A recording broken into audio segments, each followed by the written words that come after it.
સંજય કોઈ દિવસ, મારા હસબન્ડ કોઈ દિવસ ટાઈમસર પિક્ચર જોવા ભેગા થાય જ નહીં.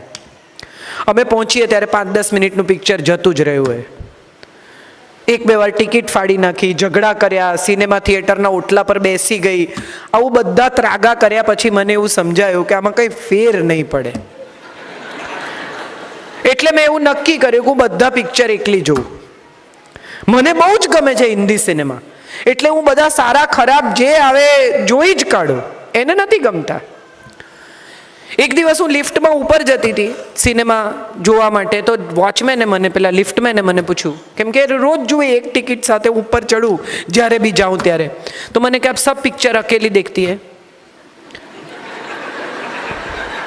એટલે એણે નોટિસ કર્યું હશે ને કે આવા બેન આ પિક્ચર જોવા દર વખતે આ બાઈ એકલી જ હોય છે. એટલે મેં એને કહ્યું હા ક્યું? તો કે અકેલે कैसे देखा जाए? એટલે મેં કીધું સબ देखते तो उधर ही है, एक दूसरे के सामने कहाँ देखते हैं?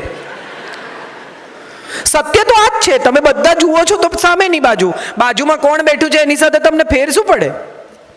પણ આપણો આગ્રહ, હઠાગ્રહ, દુરાગ્રહ એ છે કે મને ગમે એ તમને ગમવું જ જોઈએ, હું એન્જોય કરું એ તમારે કરવું જ જોઈએ.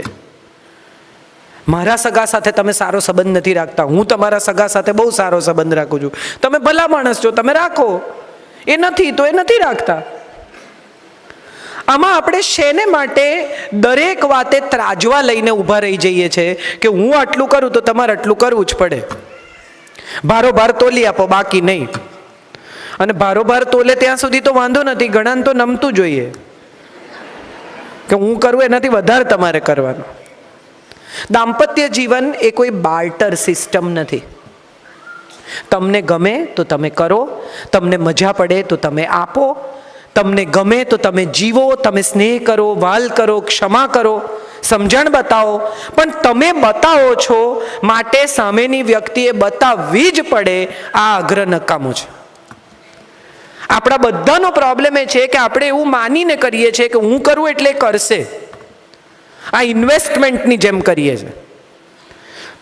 જયભાઈએ કહ્યું ને કે બેંકમાં નોટ નાખો, પછી એ નોટ, એની એ કરન્સી તો તમારી પાસે પાછી આવે નહીં. દાંપત્ય જીવનમાં પણ એવું છે. તમે માફ કરો, તમે કાળજી કરો, તમે સ્નેહ કરો, તો એ એની રીતે સ્નેહ કરે, એ એની રીતે કાળજી કરે. તમે બહુ અત્યંત ઉભરાઈ જતા હો, સ્ત્રી સામાન્ય રીતે પણ બહુ કલ્પનાશીલ છે, સંવેદનશીલ છે, રોમેન્ટિક છે, સરપ્રાઈઝ આપે બર્થડેને દિવસે ઊંઘમાંથી 12 વાગે જગાડીને. હવે તો 40th બર્થડેની સરપ્રાઈઝ ગજબ ચાલી છે. અંધારું હોય ને બધા ઘરમાં હોય ને પછી પેલા બેન બહારથી આવે ને એકદમ લાઇટ થાય ને બધા હો કરે ને પેલા બેન કે ઓ માય ગોડ. મને અંગત રીતે એવું લાગે છે કે લગ્ન જીવન એ સરપ્રાઇઝીસ, રોમેન્સ, કલ્પનાશીલતા, બાર્ટર આવી કોઈ ચીજ જ નથી. 4 વસ્તુના પાયા પર લગ્ન જીવન રચાયેલું છે અને 4 જ પાયા પર ટકે છે. સૌથી પહેલો પાયો છે ને એ સમજણનો છે. તમે એકબીજાને સમજો છો, વગર બોલે એકબીજાની વાત તમને સમજાય છે, એ તમારી સામે જુએ ને તમને સમજાય છે કે પેલા ભાઈની વાત નથી કરવાની હો, કે તમે બાફો છો. અને પછી ઘરે જતા એ તમને એમ કહે છે કે ડફોળની જેમ એકવાર કહ્યું તો એ સમજી નહીં. હમણાં એક શોર્ટ ફિલ્મ બહુ ચાલે છે, મને ખબર નથી કેટલા લોકોએ જોઈ છે, પણ 2 જણા ડેટ પર ગયા છે અને કહે છે કે મેનુમાં આ છે, સરસ ખાવાનું છે, નાઇસ. એ વખતે પેલી ગર્લફ્રેન્ડ એમ કહે છે કે ઇઝન્ટ ઇટ કોલ્ડ? એટલે બોયફ્રેન્ડ એમ કહે છે કે ઇટ્સ નાઇસ. પછી પૂરું થઈ જાય છે, બિલ આપે છે, ઊભા થતા હોય છે કે nice, it was a nice evening. અને પેલી કહે છે કે જરાય નહીં, મને બિલકુલ મજા ના આવી. તો કે કેમ? તો કે મેં તને કીધું તું શોલ લઈ આવ, મેં તને કીધું કે તું એસી ધીમું કરાવ, મેં તને એમ કીધું કે મારી બાજુમાં આવીને બેસ, મેં તને એમ કીધું કે તું એટલીસ્ટ બીજું કંઈ નહીં તો મને તારો કોટ આપ, પણ તે આવું કાંઈ કર્યું નહીં. તો પેલો કે આવું તે ક્યારે કીધું? આવું તો તું બોલી જ નથી. તો કે કેમ? મેં તને ન કીધું કે it is called?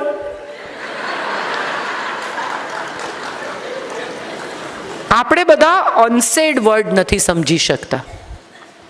I love you કહેવાય ને તો જ પ્રેમ. કેટલી બધી પત્નીઓની એવી સિરિયસ ફરિયાદ હોય છે કે આટલા વર્ષમાં મને કોઈ દિવસ આઈ લવ યુ પણ કીધું નથી. મારે બધી પત્નીઓને પૂછવું છે કે તમે માંદા પડ્યા ત્યારે દિવસમાં 5 વખત તમારા ખાટલા પાસે આંટો મારી ગયા છે? ઓફિસ ન જવું હોય એવા મન સાથે ઓફિસ ગયા છે?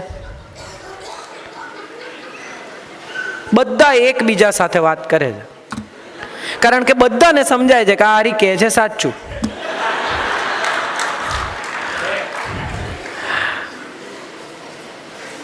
કોઈ દિવસ કોઈ પતિને લગ્નની એનિવર્સરી પર, પોતાની બર્થડે પર સોનાનો ચેન ખરીદતો જોયો છે?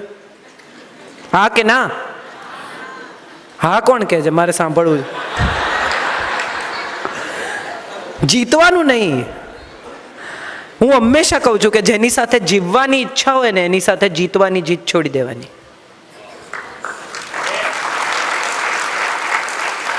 ખાલી પાડવા ખાતર હા ન પાડો, પણ તમારી બર્થડે પર, તમારી એનિવર્સરી પર, તમારા આનંદના પ્રસંગે કયા વગર સાડી દાગીના એમનેમ આવી જાય છે. આ પ્રેમ નથી, આઈ લવ યુ નથી. પણ આર્ચીઝનું કાર્ડ સહી કરીને, ફોર એવર યોર્સ લખીને, સહી સિક્કા, પત્નીનું ચાલે તો ફ્રેન્કિંગ કરાવે 100 રૂપિયાના સ્ટેમ્પ પેપર પર કે આ પ્રેમ છે, લખી આપ કે પ્રેમ છે. પણ આવા ફ્રેન્કિંગ કરાવવાથી જો સંબંધો ટકી જતા હોત ને તો એને એમઓયુ કહેવાય, પ્રેમ નહીં. આપણે એમઓયુ નથી કરવાના, આપણે પ્રેમથી જીવવાનું છે, સાથે રહેવાનું છે, સાથે સાથે વૃદ્ધ થવાનું છે. તો પહેલો પાયો છે સમજણ, બીજો પાયો છે ક્ષમા. માફ કરી દો. યાદ નહીં રાખો. જયભાઈ એકવાર રાતના 2:30 વાગે ટ્વીટ કરેલું કે એણે એક નાનકડી ભૂલ કરીને યાદ રાખીને તે બહુ મોટી ભૂલ કરી. હું સામાન્ય રીતે કોઈ દિવસ એમને જવાબ નથી આપતી. તે દિવસે મેં લખ્યું, મેં કીધું વાહ જયભાઈ, બહુ મોટી વાત છે. એણે એક નાનકડી ભૂલ કરી, એ યાદ રાખીને તે બહુ મોટી ભૂલ કરી. કેટલી બધી પત્નીઓ ઝઘડો થાય ને તો આજથી 10 વર્ષ પહેલા આપણે જ્યારે અમદાવાદ ગયેલા ત્યારે તમે મારી સાથે આમ તેમ ફલાણું ટીકણું કરેલું, ત્યાંથી ઝઘડો ચાલુ થાય. એક પતિ પત્ની લડતા હતા, સવારે 10 વાગે ઝઘડો ચાલુ થયો. પડોશીને એમ થયું કે આ તો એન્ટરટેનમેન્ટ, ચાલવા દો. થોડી વાર ચાલ્યું, વળી બપોર પડી, બંને જણા જમ્યા, વળી પાછો ઝઘડો ચાલુ થયો. આ તો પોરા ખાઈને કરે ને, પતિ પત્નીના ઝઘડા પોરા ખાઈને થાય. ખાઈ પીને સૂઈ જાય, પાછા ઉઠીને લડે. તો રાતના 10 વાગ્યા. પડોશીઓને એમ થયું કે હવે ઘણું થયું. એટલે એક સમજણવાળા ભાઈ, જરાક શાંત સ્વભાવના ચંદ્રકાંતભાઈ જેવા, બાજુમાં ગયા અને જઈને પૂછ્યું કે ભાભી થયું શું? એટલે પત્ની ખીજાઈ ગઈ ને એણે કહ્યું કે સવારે 10 વાગ્યાથી ચાલે છે, અત્યાર સુધી કોઈને ખબર હોય કે તેમાંથી ચાલુ થયું? સમજાશે ધીમે ધીમે. આપણને એ પણ યાદ નથી કે આપણે કઈ વાતે લડી રહ્યા છીએ. મુદ્દા પ્રસ્થાપિત કરવા એ દાંપત્ય જીવન નથી. માફ કરી દો. ગમે તે એવી મોટી ભૂલ હોય. ઘણી પત્નીઓ કે માફ કરીએ ને એટલે ટેવ પડી જાય, પછી કરી તો જુઓ, પછી સમજાશે. એનામાં પણ માણસ તો છે ને, એને પણ સમજાય છે કે આણે મને માફ કર્યું છે. દરેક માણસ એટલો નફ્ફટ, એટલો બેજવાબદાર, એટલો ખરાબ નથી હોતો. અને અહીંયા મારે જે વાત કરવી છે એ કરવી છે કે મમ્મીઓ બધી છે ને, એટલે છેક મારા દાદીના સમયથી મારા પપ્પા અને મારા પપ્પાના સમયમાં હું ને બધા મમ્મીઓ એવું માનીને ચાલે છે કે દીકરો મારો ને વહુ નકામી. એટલે મમ્મી સામાન્ય રીતે એવી ફરિયાદ કરે કે તારી વહુ આમ કરે છે ને તારી વહુ તેમ કરે છે. પુરુષ માટે બહુ ડિફિકલ્ટ છે કે તારે ડાબુ ફેફસું જોઈએ જ કે જમણું, બોલ. આવું તમે કોઈને પૂછો તો એ કેવી રીતે મેનેજ કરે? તમે કોઈને એમ પૂછો કે તને ડાબી આંખ ગમે છે કે જમણી, એક રાખવાની છે. આવો સવાલ પત્ની અને માં બંને પુરુષને સમયાંતરે પૂછે છે. ઘરનો કમાતો પુરુષ સાંજે ઘરે આવે ત્યારે ઘરમાં કિલ્લોલતું, આનંદદાયક, મજાનું વાતાવરણ હોવું જોઈએ. એ લક્ષ્મી લઈને આવે છે, ધન લઈને નહીં. જે ઘરોમાં સાંજ સરસ હોય ને એ ઘરમાં ધન લક્ષ્મી બને છે, બાકીના ઘરોમાં ધન રહી જાય છે. ક્ષમા કરો એટલે માત્ર પતિને કરો એવું કહેવાનો મારો ઈરાદો જ નથી. ક્ષમા કરો એટલે સમગ્ર એ વ્યક્તિઓને ક્ષમા કરો જેને તમારા જીવન સાથી ચાહે છે. આ પતિ ને પત્ની બંનેની વાત છે. પત્નીના ભાઈએ કંઈ અપમાન કર્યું, તમને એમ કહ્યું કે તારી પાસે કેટલા પૈસા છે, મારી પાસે આટલા પૈસા છે, ચાલો હવે આજથી જુઓ ગાંઠ વાળી છે, પત્નીને પિયર નહીં મોકલવાની, રાખડી બાંધવા નહીં મોકલવાની, જોઈ લે હું તને શું કરી શકું છું. એ તો નહીં જાય, રડીને રહી જશે. પણ એના એક એક આંસુમાં જે ફરિયાદ છે ને એ ફરિયાદ તમને ફરીને યાદ આવશે.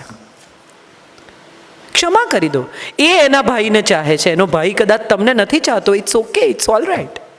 બધાને ચાહવા એવો તો કોઈ નિયમ જગતમાં ક્યાંય લખ્યો જ નથી. એ એના ભાઈને ચાહે છે, હું નહીં આવું, તું જઈ આવ. આટલું તો હું માનું છું થઈ જ શકે, અને આટલી ઉદારતા અનિવાર્ય છે સાથે જીવવા માટે.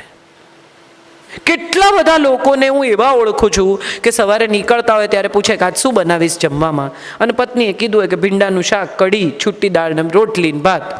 પાછા આવે ને ભીંડાને બદલે ટીંડોળા આવે તો મગજ જતું રહે. કેમ? ભીંડા કયા હતા ને? અરે કયા હતા, ના કર્યા યાર. એમાં એટલો મોટો મુદ્દો બની ગયો છે કે તમે આ આખી વાતને મારે નથી ખાવું.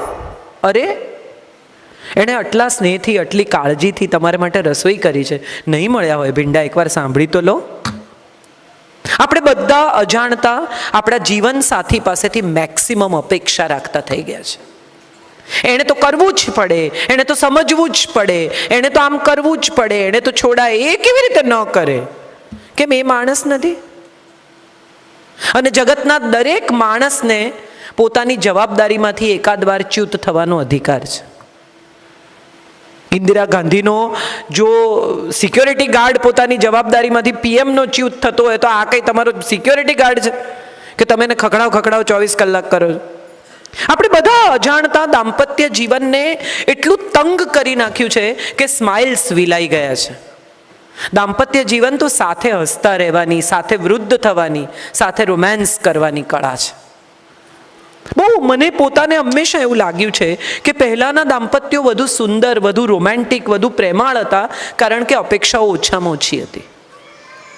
હવે બધા ઇન્ટેલિજન્ટ થઈ ગયા છે, બધા બુદ્ધિશાળી છે, બધા એકબીજાની સાથે ચર્ચા કરે છે, અને કોઈની વાત છોડવા તૈયાર નથી.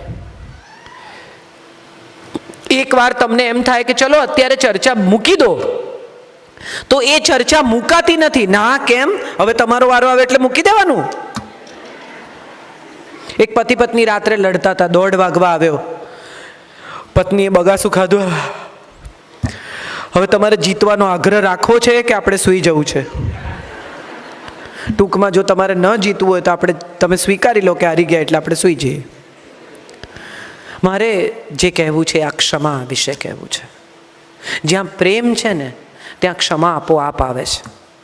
નાની નાની ભૂલોને માફ કરવાની આપણી તૈયારી જીવનને વધુ સુંદર, વધુ રસપ્રદ બનાવે છે.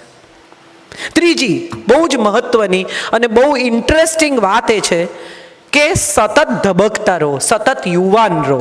વાળ કાળા કરાવીને નહીં, બટોક્સ લઈને નહીં, હૃદયથી યુવાન.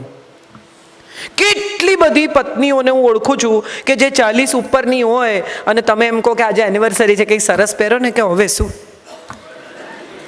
કેમ હવે શું? કેટલી પત્ની એવી છે કે સાંજે પતિ આવવાના હોય તો જરા નાહી ધોઈ ચોખ્ખી થઈ સેજ પરફ્યુમ લગાવીને કપડાં બદલે. એમણે કહ્યું ને ઉલ્યું કરતી જોવાની છે. હા, એ પણ જોવાની છે, પણ સાંજે આવે ને તમને ખુશખુશાલ મહેકતા સરસ રીતે જુએ તો એને આખા દિવસનો થાક ઉતરી જાય. અને આવું આપણે કરતા હતા જ્યારે વિવાહ થયા હતા ત્યારે, જ્યારે એન્ગેજમેન્ટ થયા હતા. અહીંયા ઘણા બધા લોકો એવા છે કે એન્ગેજમેન્ટ કરીને મસ્કત આવી ગયા હશે, પછી ફિયોન્સે ત્યાં હશે કચ્છમાં ક્યાંક, અને પછી ફોન માંડ ટ્રંક કોલ, આખા મહિનામાં એક આવે, એ બી પડોશીને ત્યાં આવે, અને પેલી દોડ ફોન લે, 2 વાર કપાઈ જાય, ત્રીજી વાર માંડ હાથમાં આવે અને કે મને યાદ કરે છે કે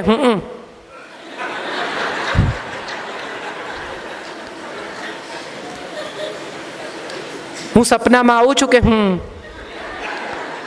એક વાર તો કે આઈ લવ યુ. કેમ તારો બાપ ઊભો છે?